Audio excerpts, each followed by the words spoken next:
Everyone, সকলে কেমন আছো? কে কোথায় থেকে ভিডিওটা ওয়াচ করছো একটু জানাবে। তো সকলকে আমার প্রণাম জানিয়ে আজকের ভিডিওটা আমি শুরু করলাম। তো তোমরা এটা সকলেই চেনো এটাকে কি বলে। আমরা এখানে মোচা বলে থাকি। তো তোমরা কে কি বলো একটুখানি কমেন্টে জানিও। তো আজ আমরা এই মোচার আমিষ ঘন্ট সকলেই খেয়েছি। তো আজকে নিরামিষের দিন আমাদের। তো নিরামিষের দিনে নিরামিষ করে আমার শাশুড়ি মা এই ঘন্টটা বানাবে। তো নিরামিষে কেমন করে এই ঘন্টটা তৈরি করা হচ্ছে তোমরা দেখতে থাকো। তো প্রথমেই আমরা মোচাটাকে কুচি করে কেটে নিয়ে এরকম একটু ভাপিয়ে নেওয়া হয়েছে। একটু গরম জলে এটাকে ভাপিয়ে জল ছেঁকে রাখা হয়েছে, দেখতেই পাচ্ছ একদম কুচনো করে। যেহেতু এটা নিরামিষ ঘন্ট, তাই আমরা সকালেই ডাল ভিজিয়ে রেখেছিলাম। এটা ডালটাকে পাটাতে মিক্স করে বেটে নেওয়া হয়েছে। তো এই ডালের ছোট ছোট বড়া তৈরি করা হবে। ছোট ছোট বড়া তৈরি করে এই মোচার ঘন্টের মধ্যে দেওয়া হবে। তো তোমরা দেখতে থাকো কেমন করে তৈরি হচ্ছে। বন্ধুরা, তোমরা দেখতেই পাচ্ছ কড়াই গরম হয়ে গিয়েছে, কড়াইয়ে তেল দেওয়া হয়েছে, তেলটাও গরম হয়ে এসেছে। তো আমরা ওই ডাল বেটে রাখাটা ছোট ছোট বড়ার সাইজ করে দিয়ে দিচ্ছি। এখানে বড়া ভাজা হচ্ছে, বেশ কড়া কড়া করে বড়াটা ভাজা হবে। এই বড়াগুলো আমরা নিরামিষ মোচার ঘন্টের মধ্যে দেব। তো এতে করে স্বাদটা আরও বেশি বেড়ে যাবে, আরও সুস্বাদু লাগবে খেতে, খুব ভালো লাগে। তা আমি সমস্ত কিছুটা তোমাদেরকে এখানে তুলে ধরছি না, কারণ ভিডিওটা অনেকটা লং হয়ে যাবে। দেখো বন্ধুরা, বড়াটা ভেজে নেওয়ার পরে কেমন দেখতে লাগছে, তোমরা দেখো কেমন দেখতে লাগছে। তো আমি মোচা কাটাটাও তোমাদের দেখালাম না, অনেক কিছুই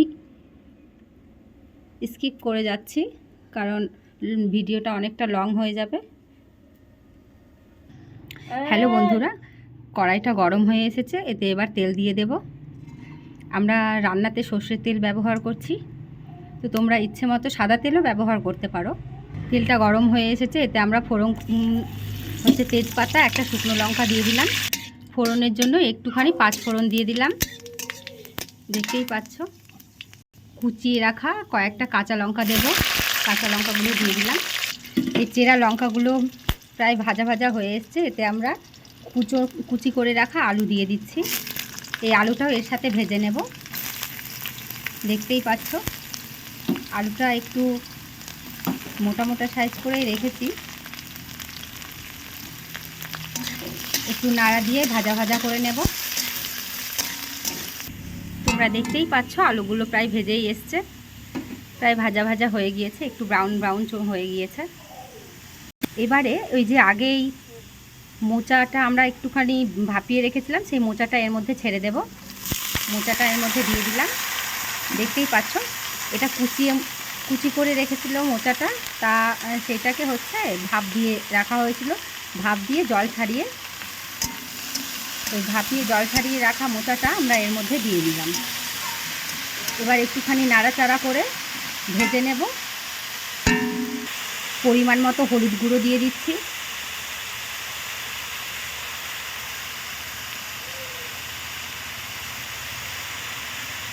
স্বাদ অনুযায়ী নুন দিয়ে নিলাম।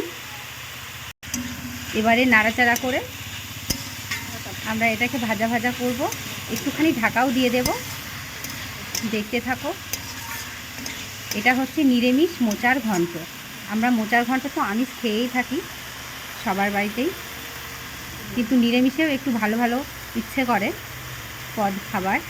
সামান্য একটুখানি জল দিয়ে নিয়ে এটা আমরা ঢাকা দেব এবার। আর একটু ভালো করে আলুটা যে দিলাম, আলুটা ভাজা ভাজা হয়েছে, তো সেদ্ধ হবে, তো একটুখানি ঢাকা দিয়ে দেব। ঢাকা দিয়ে নিলাম। এবারে আমরা ঢাকনাটা তুলে দেখব। ঢাকনাটা তুলে এই দেখো লুকটা ঠিক এমনি এসছে। এবারে এটাকে নাড়াচাড়া করে কি সুন্দর ঝরঝরে হয়ে গিয়েছে।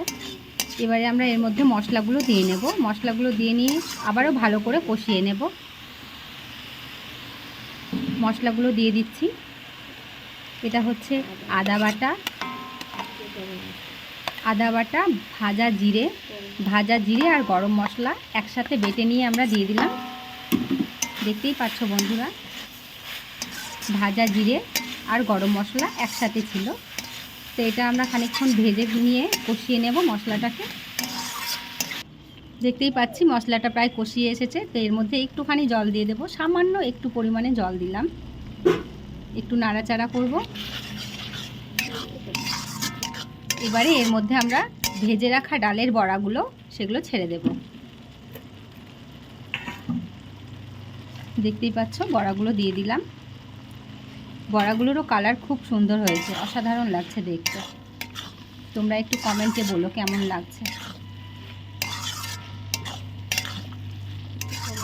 একটুখানি নাড়াচাড়া দিলাম। স্বাদটাকে ব্যালেন্স করার জন্য সামান্য একটুখানি চিনি দিয়ে দিলাম এতে, তাতে করে গন্ধটা অন্যান্য গন্ধগুলোও থাকবে না আর স্বাদটাও ঠিকঠাক ব্যালেন্স হবে।